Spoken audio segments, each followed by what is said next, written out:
ভারতের কৃষকরা আলু এবং পেঁয়াজ রাস্তায় ফেলে দিচ্ছে। ভারত থেকে আমরা কোনো পণ্য খাও আনি নে, কারণ আমরা বীরের জাতি, বীরের মতো বাঁচতে চাই। ভারতের চারপাশে বাংলাদেশ, চীন এবং পাকিস্তান। ভারতের আগ্রাসনকে কিভাবে রুখতে হয় পাকিস্তান, চীন, বাংলাদেশ ভালোভাবে জানে। তারা নাকি ডিসেম্বরে ঢাকা দখল নেবে। এই আওয়ামী লীগের পেতরদেরকে বলতে চাই, গত 17 বছরে আমরা যেমন আমাদের জীবন দিয়ে রাজপথে ছিলাম, আবারও জয়নাল আবেদিন ফারুক ভাইদের নেতৃত্বে আমরা রাজপথে থেকে ওদের মোকাবেলা করে বাংলাদেশের মাটিতে আওয়ামী লীগের যত সময় বিচার না হবে ততক্ষণ পর্যন্ত রাজনীতি করার কোনো সুযোগ নেই। বাংলাদেশের স্বাধীনতা এবং মুক্তিযুদ্ধ নিয়ে ভারতের প্রধানমন্ত্রী নরেন্দ্র এই কসাই মোদী যে বক্তব্য দিয়েছে সেই বক্তব্যের প্রতিবাদ এবং নিন্দা জানাচ্ছি।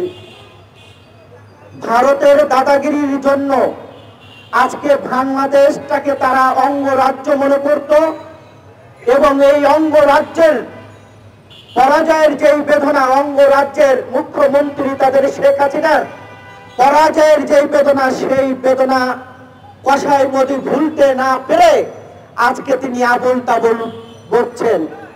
বাংলাদেশের মানুষ মনে করে কসাই মোদী অসুস্থ। অসুস্থ যদি না থাকে তাহলে ৭৮ বছরের যুবতী সাবেক প্রধানমন্ত্রী শেখ হাসিনাকে কোলে তুলে নিয়ে বাংলাদেশ নিয়ে বিশৃঙ্খলা করার চেষ্টা কেন তিনি করছেন? যেখানে কোনো হত্যাকারী শেখ হাসিনাকে বিশ্বের কোনো দেশ আশ্রয় প্রশ্রয় দিচ্ছে না, কিন্তু এই কসাই মোদী আশ্রয় দিয়ে বাংলাদেশ নিয়ে ষড়যন্ত্রে লিপ্ত হচ্ছে। কসাই মোদীকে বলতে চাই, আমরা পাকিস্তানের আগ্রাসনকে যেমন তাড়িয়েছি, ভারতের আগ্রাসনকেও 5ই আগস্টে আমরা তাড়িয়েছি, কিন্তু তার মনে অনেক বেদনা। শেখ হাসিনার পরাজয় তিনি মানতে পারছেন না। তিনি বাংলাদেশে আওয়ামী লীগের সাথে সম্পর্ক করেছিলেন, বাংলাদেশের জনগণের সাথে সম্পর্ক করেন নাই।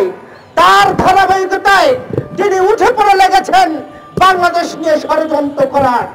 আমরা মোদীকে বলতে চাই, বাংলাদেশের মানুষ খুব সতর্ক আছে। সকল রাজনৈতিক দল, পেশাজীবী, বুদ্ধিজীবী সবাই সতর্ক আছে। গতকালকে আমরা দেখছি ভারতের কৃষকরা আলু এবং পেঁয়াজ রাস্তায় ফেলে দিচ্ছে। ভারত থেকে আমরা কোনো পণ্য খাও আনি নে, কারণ আমরা বীরের জাতি, বীরের মতো বাঁচতে চাই। আমরা ভারতের দয়া দক্ষিণায় বাঁচতে চাই না।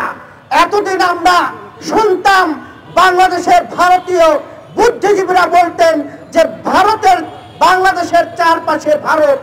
আমরা বলতে চাই, ভারতের চারপাশে বাংলাদেশ, চীন এবং পাকিস্তান। ভারতের আগ্রাসনকে কিভাবে রুখতে হয় পাকিস্তান, চীন, বাংলাদেশ ভালোভাবে জানে। আমি আর একটি কথা বলে আমার কথা শেষ করব।